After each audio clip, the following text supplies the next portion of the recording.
Class 12th PG batch centre college. Poem number 3 दो आपकी complete हो चुकी हैं, थर्ड का भी सेंट्रल आइडिया आपको दिया जा चुका है। बात करते हैं ओन हिज ब्लाइंडनेस, उसके अंधेपन पर, compose bye John Milton. John Milton ने इसको लिखा है। वो अपने आप में एक प्रिस्ट थे, जैसे कि पंडित होता है। He always wrote about the God, वो हमेशा भगवान के बारे में लिखते थे। Always appreciated the God, हमेशा भगवान की तारीफ करते थे। Always followed the path given by the God, भगवान के द्वारा दिए गए रास्ते को फॉलो करते थे। And he always told the people, और हमेशा लोगों को बताते थे to remember the God, to remember the greatness of the God। लेकिन अचानक एक दिन क्या हुआ कि जब वो रात को सोए, अगले दिन आँख खोली तो क्या पता चला कि उनकी आंखों की रोशनी सदा सदा के लिए चली गई है। उन्होंने भगवान से कंप्लेन किया, हे भगवान, आखिरकार मेरा कौन सा अपराध था जिसकी सज़ा मुझे आज अंधे होकर की मिल रही है। फिर उनको एहसास हुआ कि नहीं, भगवान कभी गलत नहीं करते, कहीं ना कहीं मेरे किसी कर्म की सज़ा है। उसी संबंध में एक्सप्लेनेशन करेंगे। इंपॉर्टेंट फैक्टर है, लास्ट में पैसेज दे रखा है आपका, his state wait. Is that clear?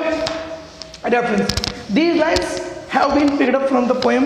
Poem का नाम on his blindness, compose by sir John Milton. John Milton के द्वारा इसको कंपोज किया गया है। Context, in these following lines, इन प्रस्तुत पंक्तियों में the poet tells us, poet हमें बताते हैं अबाउट हिज इनजस्टिस, उनकी अन्याय के बारे में, done to him by God. वो कहते हैं कि भगवान ने मेरे साथ अन्याय किया है। क्या कहते हैं वो? एक्सप्लेनेशन देखिएगा। इन दीज ब्यूटीफुल लाइन्स, इन प्रस्तुत पंक्तियों में, सुंदर पंक्तियों में the poet tells us, poet हमें बताते हैं दैट कि द स्टेट यानी कि position of God is king of Kings. फिर तो राजाओं का भी राजा है, मालिक है पूरे वर्ल्ड का, right. He does not need, उनको आवश्यकता नहीं है। The gift he has given to us, जो गिफ्ट उन्होंने हमें दिया है, क्या उनको आवश्यकता है? We go to the temple and submit the prasad, submit the sweets, submit the fruits and the water and the milk also. हम जब मंदिर में जाते हैं तो भगवान को प्रसाद चढ़ाते हैं, भगवान को बेलपत्र चढ़ाते हैं, फल फ्रूट चढ़ाते हैं, पैसे चढ़ाते हैं, दूध और पानी चढ़ाते हैं। यू टेल मी, क्या लगता है कि उनको भगवान को नीड है? नहीं, वो तो गिफ्ट्स भगवान ने हमको दिए हैं, ये हम आत्मसंतुष्टि के लिए करते हैं।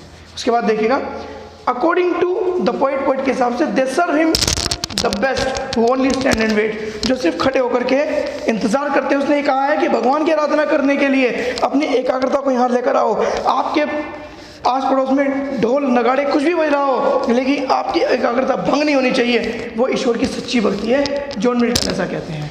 इसको उतारना है और याद करना है। Thank you so much.